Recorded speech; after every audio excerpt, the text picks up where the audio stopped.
Welcome back to Twinges 英会話。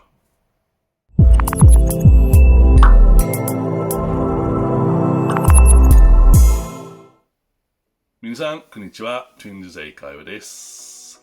Alright, so today 今日は Go to versus Go for。じゃあ、ちょっと簡単な教えるね。Go to この後は場所でつける。例えば I'll go to the supermarket later。 後でスーパーマーケット行きます。その文章の中でスーパーマーケットは場所で、もう一つ He went to Tokyo yesterday。 彼は昨日東京へ行ってきました。だから Go の過去が went どっちも使ってもいいよね、皆さん。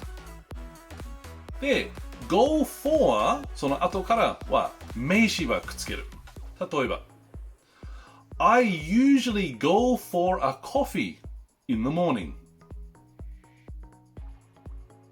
毎朝で、毎朝違う毎朝でコーヒーで飲みで行く。場所じゃなくてただ飲みで行く。コーヒーはその名詞だね。あともう一つ。She went to ABC Mart for some new shoes。 彼女はその ABC Mart という店は靴に買いに行きました。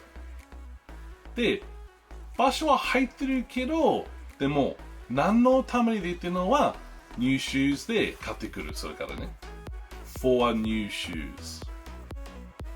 じゃあ皆さんもう一回シンプルでGo to くっつけるは場所。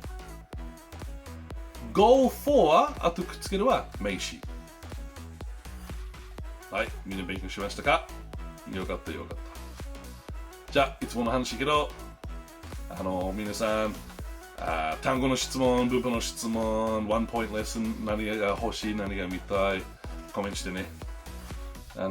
いつも見る。ありがとう。Thank you for watching and see you in the next one.